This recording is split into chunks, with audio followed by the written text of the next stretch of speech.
Senhor, tu me sondaste e me conheces o meu deitar e meu levantar. Por onde eu irei do teu Espírito, e pra onde fugirei da tua face? Se Boa noite, irmãos. Estamos agradecidos a Deus por mais uma oportunidade que Ele nos concede de poder estar aqui em paz para poder trazer essa mensagem para os vossos corações. Quero saudar toda a igreja, estou com saudade de todo mundo. Estamos aguardando aí chegar a hora para nós fazermos o nosso culto no templo. Mas por hoje nós vamos começar lendo um texto bíblico muito conhecido dos irmãos. E esse texto bíblico, ele é universal. Se chama o Salmo 23. O Salmo 23 ele tem apenas 6 versículos. E ele é de uma grandeza. E ficamos muitas vezes lendo e estamos sempre aprendendo alguma coisa com o Salmo 23. Mas o Salmo 23, ele diz assim: o Senhor é o meu pastor e nada me faltará. Deitar-me faz em verdes pastos. Guia-me mansamente às águas tranquilas. Refrigera a minha alma e guia-me pelas veredas da justiça por amor do seu nome.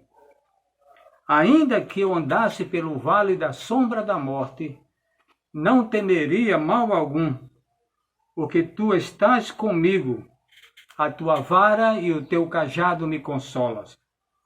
Preparas uma mesa perante mim, na presença dos meus adversários. Unges a minha cabeça com óleo, e o meu cálice se transborda. Certamente que a bondade e a misericórdia me seguirão todos os dias da minha vida, e habitarei na casa do Senhor para sempre. Esse salmo tem uma lição muito importante para a gente. Porque muitas vezes nós utilizamos o Salmo 23 como uma poesia. Gostamos de recitar, é um salmo que a gente está sempre falando nos funerais. É um salmo que muitas vezes serve de amuleto.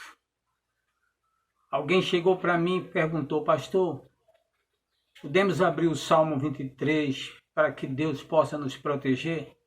Porque está lá escrito: o Senhor é o meu pastor e nada me faltará. Eu disse: não pode. Nós devemos crer pela fé que Cristo pode nos ajudar, não apenas no Salmo 23.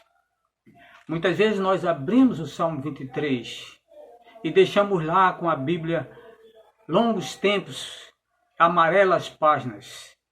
Vêm os insetos e ali faz as suas necessidades. E aquela página fica ali, envelhecida e amarela pelo tempo, e nada muda.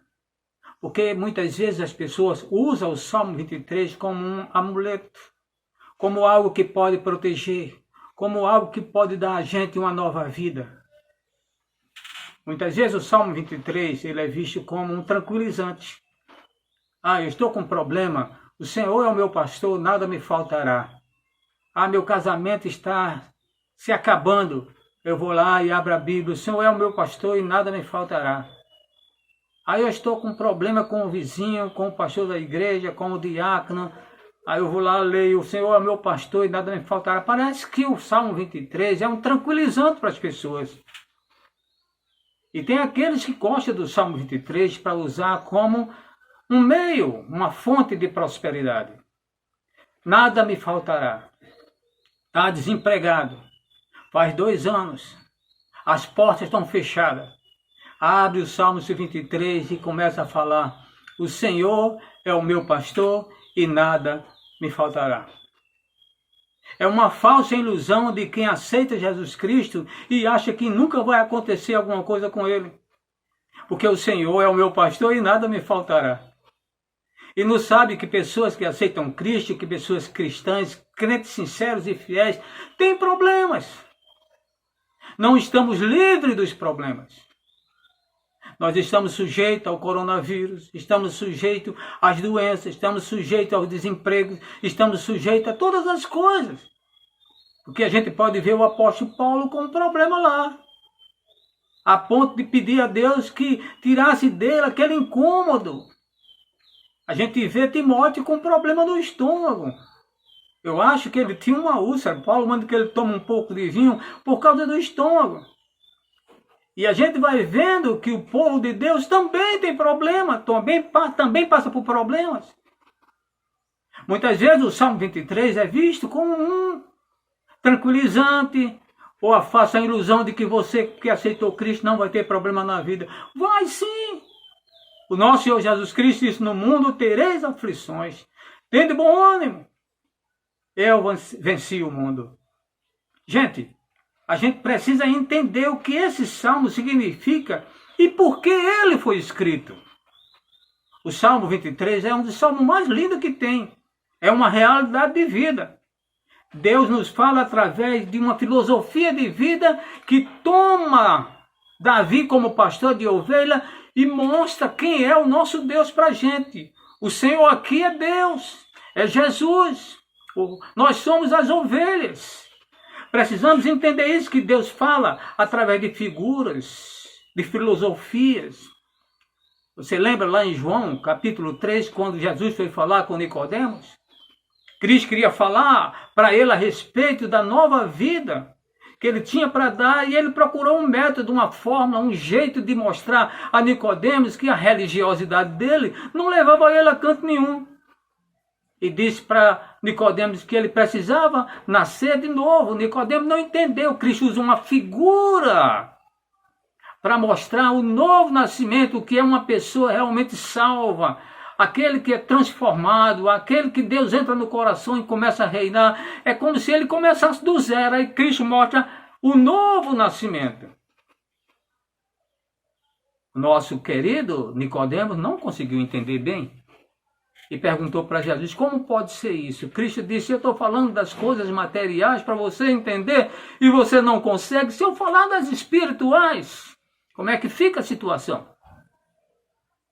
A gente vai ver na Bíblia Sagrada muitas coisas de Deus falando para a gente através de figura. O filho pródigo, ele mostra dois filhos e um vai embora e o outro fica. Mas a parábola do filho pródigo quer mostrar realmente, não é quem é o filho mais velho, nem o filho mais novo que foi embora, mas mostrar o amor e a bondade de Deus. Cristo diz: eu sou a porta. Cristo é porta? Claro que não. É uma figura. Ele mostra a porta como um meio de passagem e mostrando que ele também é um meio de passagem para chegar até Deus. Ele diz: eu sou o pão da vida. Cristo é pão? Não é pão. Mas qual é o sentido do pão? Pão sacia a nossa fome. Ele está dizendo que eu sou o pão que sacia a sua fome. Nós precisamos de entender a Bíblia Sagrada para não usar a Bíblia muitas vezes como um amuleto. Tem gente que abre a Bíblia no meio, o que encontrar Deus está falando para mim. Não é assim. Esse não é o caminho que Deus fala. Nós precisamos entender que o Salmo 23 foi escrito para mostrar a bondade de Deus como nosso pastor. Por isso que ele diz: o Senhor é o meu pastor e nada me faltará. Esse é o sentido, esse é o sentimento quando Davi escreveu esse salmo. Só precisamos entender que é uma filosofia de vida, é um meio dele mostrar Deus como pastor. Em contrapartida, a gente começa a ver uma outra coisa, o que acontece quando o Senhor não é o nosso pastor. Então aí a gente começa a entender alguma coisa. Porque quando Cristo não é o pastor, nada falta. Porém, falta tudo. Começa a olhar: o Senhor é meu pastor, nada me faltará. Na igreja de Laodiceia, lá na Ásia Menor, tinha uma igreja que os crentes estavam ricos, a cidade era próspera, crescia muito. Os crentes da igreja estavam tão envolvidos com o mundanismo, com o possuir, o ter, o viver a vida aqui, de maneira tal que a igreja estava repleta de pessoas pobres e miseráveis, embora ricos, casas boas, carruagem da época, muitas terras, muitos empregados. E ele chega a dizer no capítulo 3, somos ricos, de nada temos falta, estamos enriquecidos. E o próprio Jesus escreve, manda João escreve aí para essa igreja. E começa a falar para a igreja que era pobre, miserável, cegos e nus. Muitas vezes a gente precisa entender que nada falta. Temos de tudo. Temos uma casa, temos um carro, temos um emprego. Mas muitas vezes falta tudo. Somos pobres, espiritualmente falando. Ricos material, mas pobres espiritual. Lembra lá do rico e Lázaro? Jesus Cristo fala de dois homens, de posses. Um não tinha nada, tinha muitas posses, e o outro, um tinha muitas coisas e o outro não tinha nada. O rico e Lázaro. Morreram os dois. O rico vai para o inferno e o pobre vai para o paraíso. Não porque era pobre, mas porque tinha um encontro com Deus. Tinha Deus no coração. Lá do outro lado, o rico se torna pobre e o pobre se torna rico. Porque quando Cristo não é o pastor, você pode ter o que tiver. Você continua pobre de Jó. Você não tem nada. Uma outra coisa, quando Cristo não é o pastor, nada falta, porém falta paz. O verso 2 fala de paz. Deitar-me faz em verdes pastos. Guia-me mansamente pelas águas tranquilas. Não há paz. Estamos muito preocupados demais com as coisas dessa vida. E quando a gente acontece de estar assim dessa maneira, não há paz. Não há. Ficam muitas vezes lá preocupados. Quando é que eu vou casar? Preciso comprar minha casa própria. Faz 10 anos que eu não mudo de carro. Como é que fica? Ainda não tirei um curso universitário. Não há paz, é uma agonia. E muitas vezes a gente não sabe que a nossa vida é uma caixinha de surpresa. Terminamos sempre com aquilo que não queremos, que não sonhamos. Nós precisamos entender isso. Zaqueu foi um homem que teve um encontro com Cristo. A Bíblia diz no texto lá em Lucas capítulo 19. E era rico. Era o cara mais rico da cidade. Ele era o chefe dos cobradores de impostos. Quando a Bíblia diz que era rico, é porque era muito rico. Ele vai ter um encontro com Cristo. Sobe numa árvore onde Cristo ia passar. E ali, Cristo olha para ele e diz: Zaqueu, eu vou para a tua casa hoje tomar um cafezinho. Desce daí depressa. Zaqueu desce. E leva Jesus a tua casa. Eu não sei o que ele falou. Eu não sei qual foi o diálogo entre os dois. Mas ele levanta e diz: Senhor, eu vou pegar metade da minha riqueza e vou dar para os pobres. E vou bater na porta daquelas pessoas que eu roubei. E vou devolver 4 vezes mais. Você entendeu? Ele era muito rico, mas não tinha nada. Ele só veio entender isso no dia que teve um encontro com Cristo. Espiritualmente era um pobre miserável. Agora ele era rico, que teve um encontro com Cristo. Nós precisamos entender que isso é necessário na nossa vida. O versículo 3, ele fala de direção. O verso fala de caminho. Lugar que a gente está indo. Quando ele diz: refrigera minha alma e guia-me pela vereda da justiça por amor do teu nome. Quando o Senhor não é o pastor, nós traçamos a nossa vida sem procurar saber de Deus o que é que ele acha. Então o que é que vai acontecer?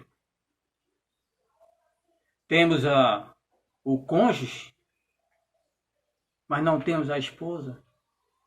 Não temos a esposa. Você já viu aquele casado que é casado, tem uma residência, tem um carro na garagem, tem filhos, mas não tem a esposa? Muitas vezes o coração dela pertence já a outro. Muitas vezes é o marido, a mulher tem ele, tem a família, mas não tem ele. É casado, mas não tem o esposo. Muitas vezes o coração dele já pertence a outro. Quando o Senhor não é o pastor, a gente não tem nada. A gente pensa que tem, mas não tem. Eu posso entender aqui, irmão. E as pessoas que olham para Cristo, não da forma que a Bíblia mostra, como ovelhas. Nós precisamos ser ovelhas.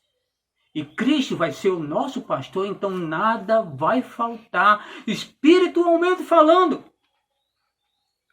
Já pensou? Pessoas que têm um emprego, mas não têm satisfação de viver.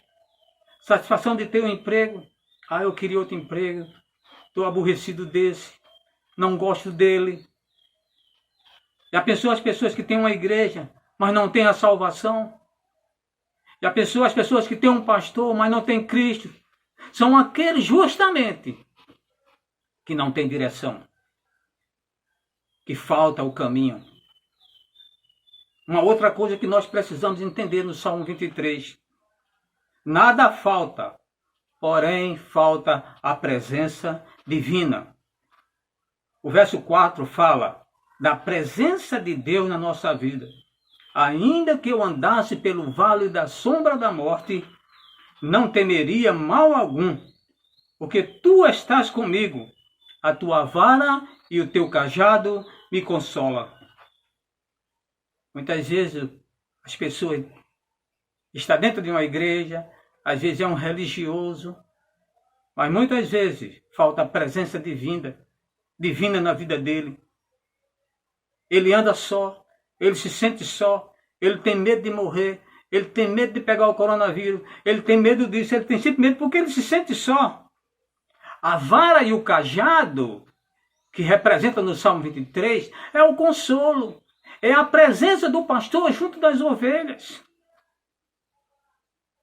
Lá no Israel, o povo vivia da agropecuária. E o pastor da ovelha, ele tinha um cajado. O cajado tem a ponta, feito um guarda-chuva, lembra? Aquilo ali tem um significado muito importante.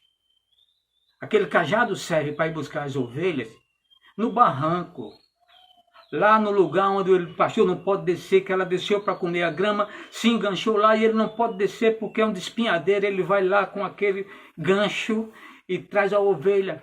O cajado é a presença de Deus se tirando a gente. É a disciplina na nossa vida. Nada falta, muitas vezes, mas falta a presença de Deus na vida de muita gente. Em quinto lugar, eu aprendo com o Salmo 23, que nada falta, porém falta o perdão. É o versículo de número 5. Ele fala aqui de perdão. Prepara uma mesa perante mim, na presença dos meus inimigos. Quando o Senhor não é o pastor, falta relacionamento com as pessoas. Você já viu aquela pessoa que vive em função do inimigo? Aí você vai para uma festa. Aí você pergunta, quem vai estar lá? Aí quem vai estar lá é fulano, fulano, fulano, aí dá o nome das pessoas. Aí você tem um lá que você não gosta. Tem um que você não tem bom relacionamento com ele. Tem um lá que você tem uma certa intriga.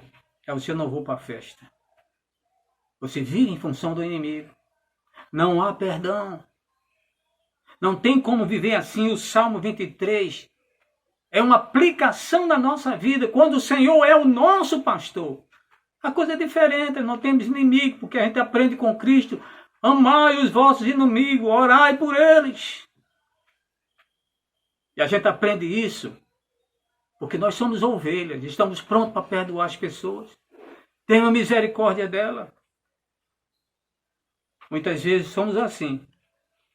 Vivemos uma vida cristã, mas falta o perdão.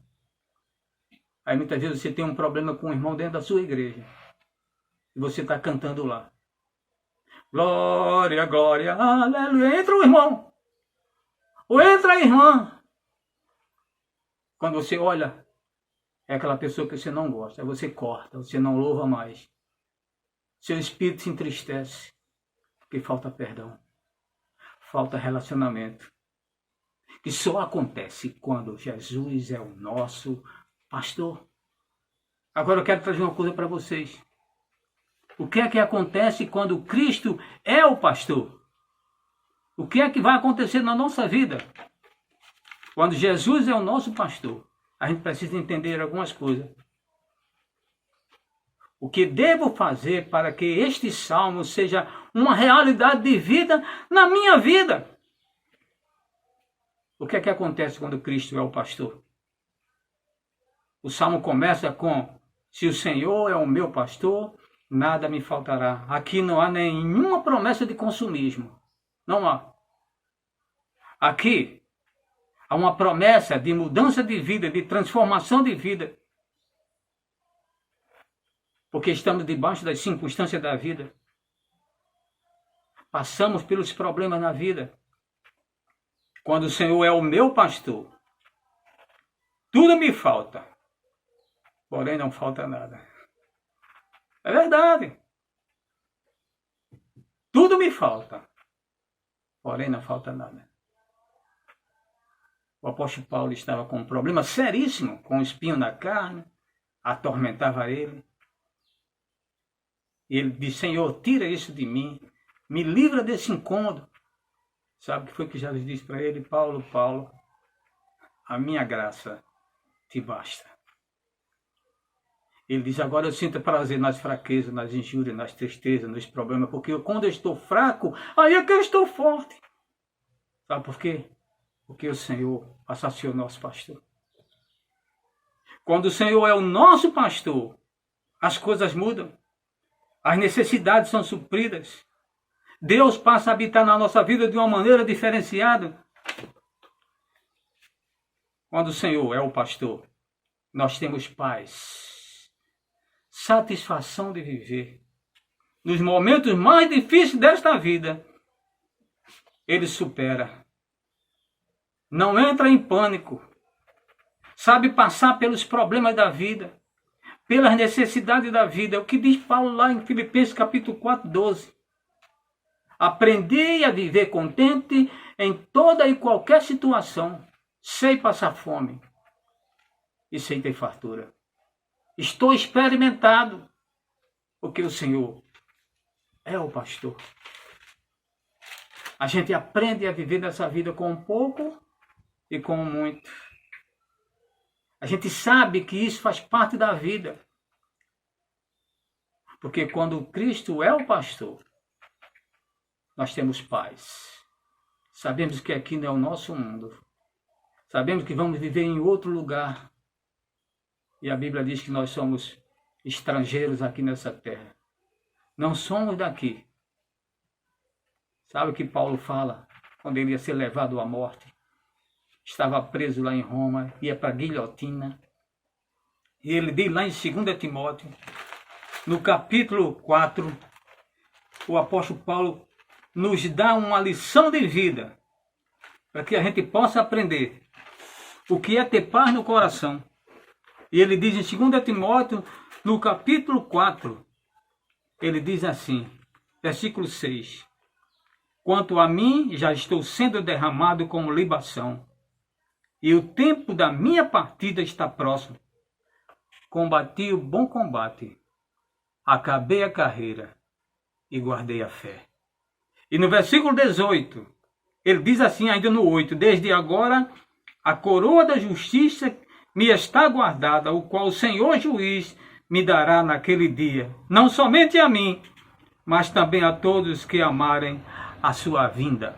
E ele diz ainda no 18, e o Senhor me livrará de toda má obra, e me levará a salvo para o seu reino celestial, a quem seja glória para todos sempre.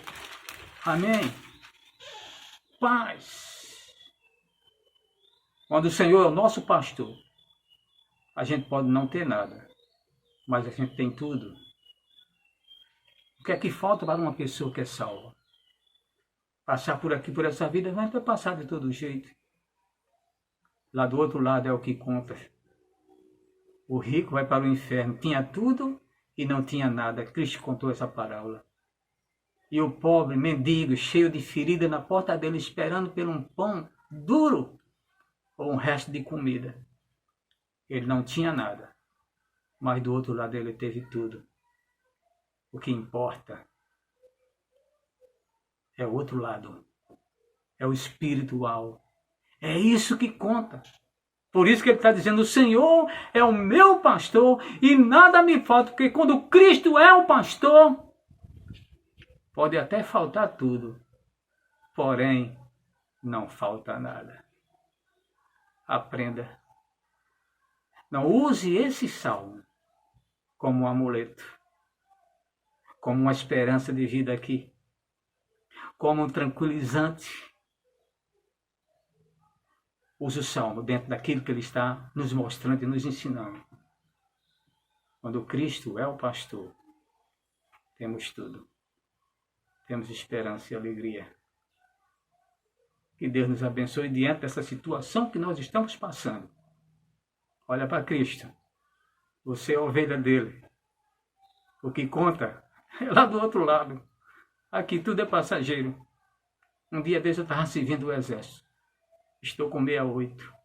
Falta 2 anos para 70. Acabou. Mas a minha esperança é que eu vou viver na eternidade para sempre com Deus. Louvado seja o nosso Senhor. Vamos aprender isso, irmãos. Vamos orar.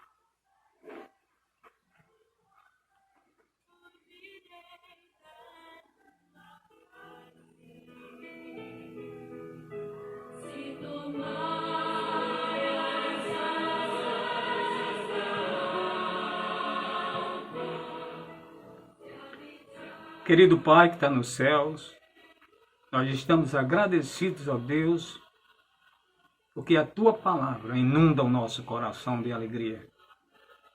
Porque nós sabemos, ó Deus, que Tu és o nosso pastor amado. Tu nos constituíste como Tuas ovelhas. Estamos aqui nesse mundo apenas de passagem, mas nós temos a esperança de um dia morar com o Senhor. Queremos lhe agradecer pelas ricas bênçãos que o Senhor nos concedeu. O Senhor nos dá o alimento, nos dá o sono, nos dá a vida, nos dá a casa, nos dá a morada. Mas não é isso que conta tudo, ó Deus. É bom, muito obrigado pelo que o Senhor nos deu. Mas o que conta, ó Deus, é a esperança de morar com o Senhor. Bilhões e bilhões e trilhões de anos para sempre com o Senhor. Amém.